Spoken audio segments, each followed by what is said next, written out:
bonsoir tout le monde. Bonsoir mesdames et messieurs. C'est pas pour vous déranger, ça sera rapidement, pour 2 minutes. J'ai un message à faire passer concernant la France-Afrique. Voilà. Alors, on est du Congo-Brazzaville, un petit pays de 4 500 000 habitants, avec d'immenses richesses. Un pays dans les années 2012-2013 qui produisait plus de 296 000 barils de pétrole par jour. Alors, pourquoi j'ai parlé de la France-Afrique? On est parmi les pays, les anciennes colonies françaises, victimes de la France-Afrique. Pour ceux qui ne savent pas ce qu'est ça la France-Afrique, c'est un système qui consiste à mettre des dictateurs à la tête de certains pays africains afin de pouvoir négocier avec une personne au lieu de négocier avec tout un peuple. Et bien sûr, en retour, ces dictateurs-là, ils donnent des mallettes d'argent, ils financent les partis politiques en France, ils financent certains dirigeants français qui sont devenus des millionnaires au nom des Français. Je prends l'exemple de la Côte d'Ivoire, c'est pourquoi ils ont enlevé Gbagbo et il est à la CPI pour installer un dictateur Ouattara. C'est pourquoi au Gabon, ils maintiennent Ali Bongo. Alors, qu'est-ce que fait ce système-là? Qu'est-ce que nous perdons là-dedans? Lorsque ces dirigeants français-là prennent l'argent de ces pays-là, c'est ce qui favorise la pauvreté dans ces pays-là et qui organise une vague massive d'immigration en France. La petite histoire dans mon pays. Moi, en 97, j'étais encore chez moi. Jacques Chirac va donner les armes à un psychopathe, Sassou Nguesso, 34 au pouvoir. Tous les opposants politiques sont en prison. Il est là, Sassou Nguesso, l'un des plus grands criminels d'Afrique centrale. Là, il est avec toute l'équipe de la France-Afrique, Nicolas Sarkozy, François Fillon.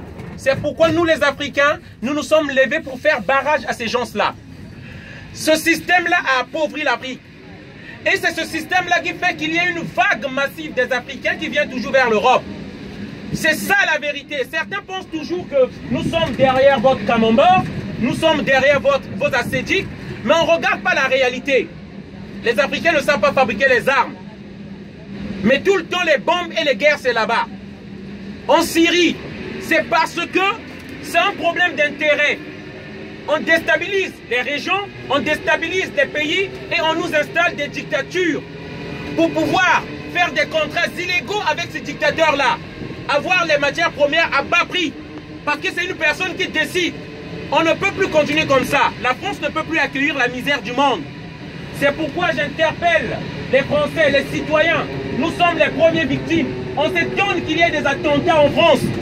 Mais c'est à cause de la politique extérieure de la France, c'est ça la vérité.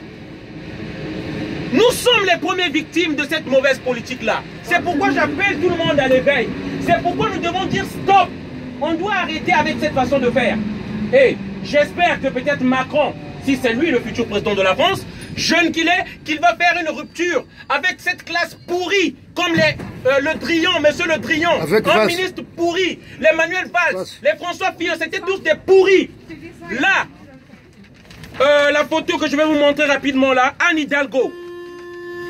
Dans un pays où on tue les gens, tous les opposants politiques sont en prison, le Congo-Brazzaville, qu'est-ce qu'elle est allée faire pour aller chercher notre argent? Anne Hidalgo, la maire de Paris. Et je tiens à rappeler, au Congo-Brazzaville, un Français est en train de mourir. Ce dictateur est en train de faire tuer un Français qui crève de faim dans les prisons. Pardon. Il s'appelle Modeste Mboukadia, Français de nationalité. La France n'en parle pas au nom de ses intérêts. Voilà la réalité. On sacrifie certains Français au nom des intérêts. Et je dis que ça doit s'arrêter.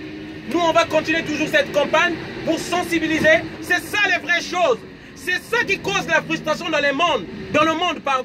Et lorsque ces dirigeants-là le font, ils ne voient pas que c'est ces dirigeants qui ont fait. Mais ils vont dire que c'est les Français. Ils vont dire que c'est les Français qui sont des mauvais. Parce que pour eux, ils agissent au nom de la France.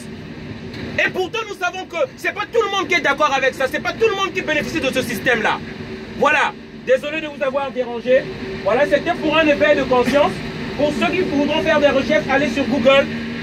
Tapez le Congo-Brazzaville et vous verrez où la France-Afrique et vous verrez tout ce que je suis en train de vous dire là. Merci encore de m'avoir prêté votre attention. Une bonne soirée à tous.